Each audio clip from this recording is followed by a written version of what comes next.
firman-Mu di dalam nama Tuhan Yesus. Tuhan Yesus. Haleluya. Haleluya. Amin. Amin.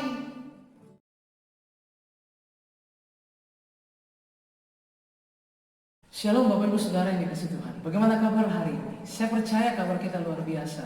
Sebab Tuhan Yesus kita luar biasa. Amin. Haleluya. Hari ini kita akan belajar dari 2 Samuel pasal 19.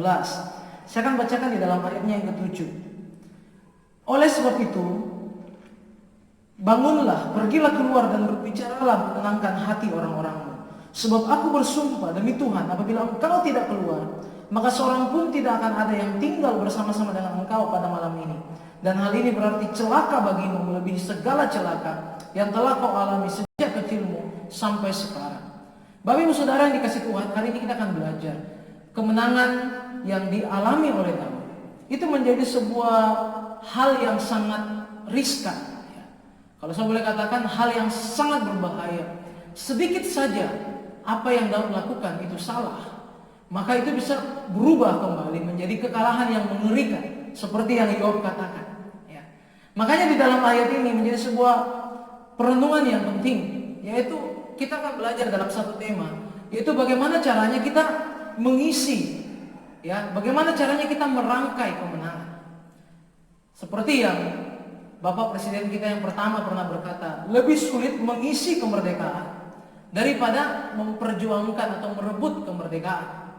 Jadi Bapak Ibu Saudara yang kasih Tuhan, hari ini kita akan belajar sebuah kebenaran firman Tuhan, yaitu merangkai kemenangan, mengisi kemenangan. Di sini kita melihat Daud, dia mengalami masalah yang pertama, ayat 1 sampai ayatnya yang ke-8, yaitu di mana kemenangan yang dia alami itu juga menjadi kesedihan bagi dia. Sebagai seorang tua, wajar sekali, maka ia sangat terpukul, karena memang nyata-nyata perintahnya itu jelas bagi seluruh prajuritnya, bahkan bagi Yoab panglimanya, lunakkan sikap kalian terhadap Absalom, jangan bunuh dia. Tetapi ternyata prajuritnya membunuh Absalom. Ini adalah sebuah hal yang sebenarnya Yoab itu harus dihukum, karena dia telah melanggar aturan, melanggar perintah. Walaupun ada hasil, tetapi tidak elok caranya, tidak elok apa yang dia telah lakukan. Jadi ini yang menjadi sebuah perenungan bagi kita. Tetapi Daud tidak mengambil egonya sebagai raja, tidak mengambil kekuasaannya. Poin pertama, dia mengalah untuk menang. Mari dalam kehidupan ini, terkadang kita harus mengalah untuk menang. Selalu saya suka iklan yang berkata yang waras yang ngalah.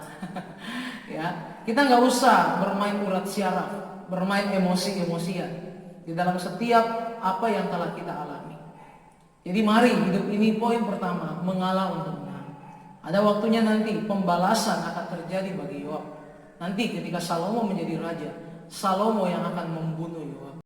Jadi ini menjadi sebuah perenungan bagi kita. Mari mengalah untuk menang. Yang kedua, kita melihat di dalam ayat 9 sampai 14, bagaimana caranya merangkai kemenangan. Ayat yang sangat indah. Mari, jangan kita lupakan keluarga kita. Percaya kasih orang tua, keluarga, itu kasih yang murni.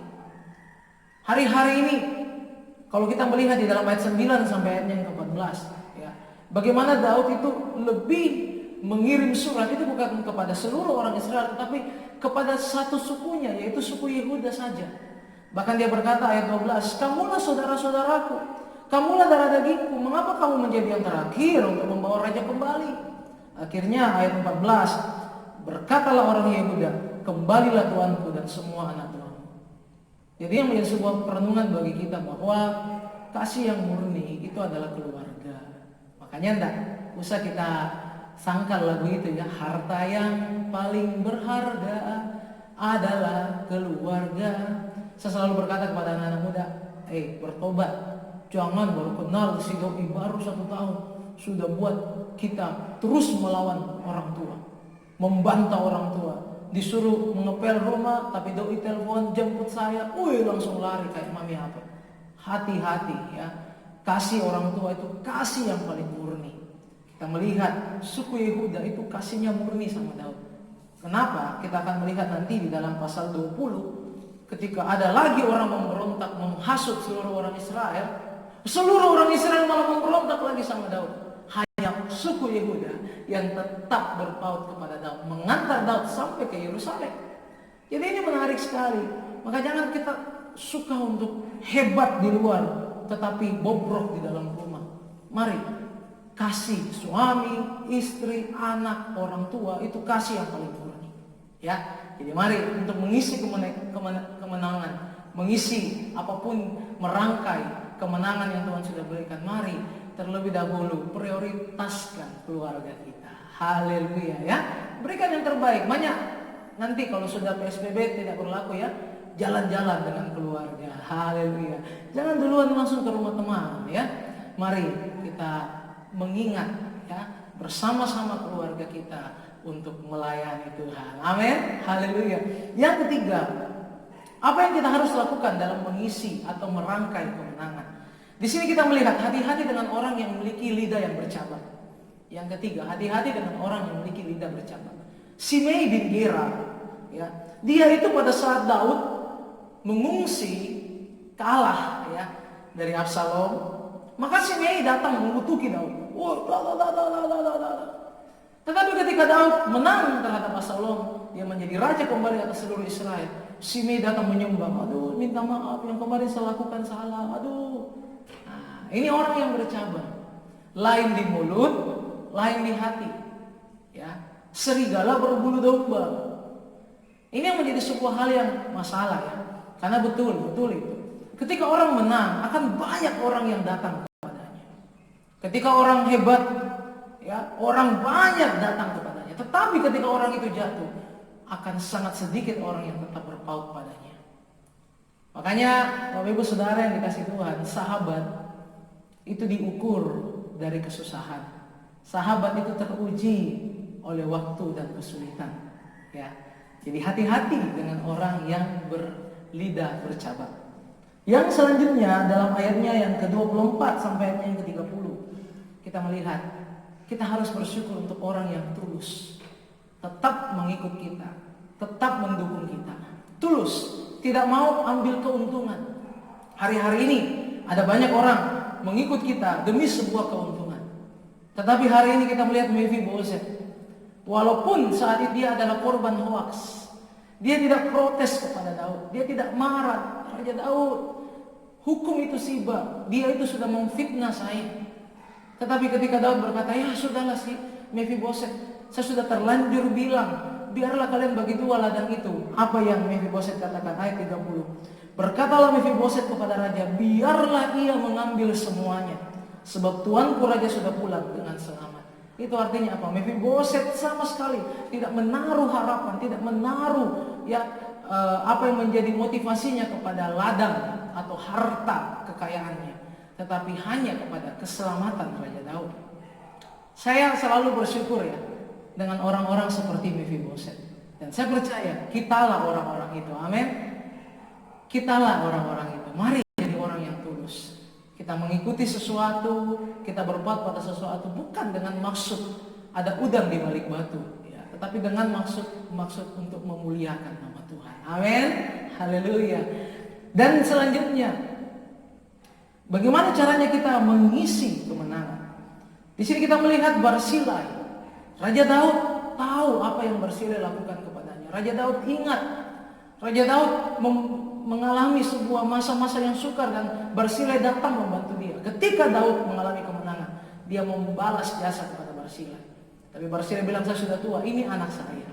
Nanti kalau Bapak Ibu Saudara baca di dalam kitab 1 Raja-Raja, maka Bapak Ibu Saudara akan lihat pesan Daud kepada Salomo sebelum dia mati. Dia berkata, ingatlah kepada anak-anak Barsilai itu.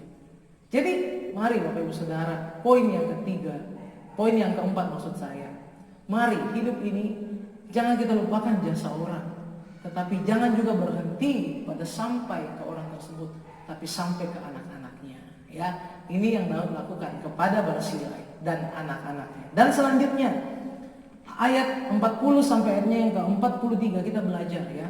Perkataan itu ada di sini, perkataan pedas ya. Ada perkataan asin, ada perkataan asam ya. Ada perkataan manis. Manis, asam, asin, pedas, rame rasanya ya. Tetapi ini membuat Daud tidak berhenti. Daud tidak terpaku dengan perkataan-perkataan pertengkaran orang, tetapi dia terus maju dan jalan. Hari ini terkadang kita berhenti dengan perkataan-perkataan. Kita mengambil hati. Jangan Bapak Ibu. Walaupun perkataan itu pedas, walaupun itu manis, ya, walaupun itu asam, walaupun itu asin, nano-nano, mari maju saja dengan berdasarkan perkataan Tuhan. Firman Tuhan berkata, jangan miring ke kiri, miring ke kanan, tetapi apa? Tetap pada jalur firman. Maka kita akan berhasil dan akan apa? Beruntung. Haleluya. Inilah yang kita harus lakukan dalam mengisi kemenangan, dalam merangkai kemenangan. Memang banyak komentar, ya, tetapi hanya komentar Allah yang menjadi sumber kekuatan kita untuk terus maju. Kalau kita maju, apapun komentar pasti ada banyak, tetapi kita hanya berdasarkan apa yang Tuhan katakan. Inilah renungan firman Tuhan. Biarlah setiap kita dapat diberkati untuk mengisi merangkai kemenangan bersama dengan Tuhan. Terima kasih Tuhan. Mari kita datang pada Tuhan. Ku akan menang bersamamu, kemenangan telah Dia sediakan, kemenangan di tangan kami, Tuhan Yesus di pihakku. Kami percaya hari ini kami akan merangkai kemenangan, mengisi kemenangan dengan tindakan-tindakan yang nyata. Kami percaya ada mujizat, ada pertolongan Tuhan terus menerus dalam hidup kami. Tuhan akan membawa kami kepada kemenangan yang lebih besar, kepada kemuliaan yang lebih lagi. Terima kasih untuk firman-Mu. Kuatkan yang lemah ya Tuhan, sembuhkan yang sakit, bebaskan yang terikat. Bawa kami untuk terus mengalami kemenangan, kesembuhan yang sempurna yang Tuhan selalu kerjakan. Di dalam nama Yesus kami sambut hari ini. Haleluya. Amin. Semangat pagi, Tuhan menyertai kita. Ada kemenangan yang harus kita terus isi dengan tindakan-tindakan yang memuliakan nama Tuhan. Haleluya. Tuhan Yesus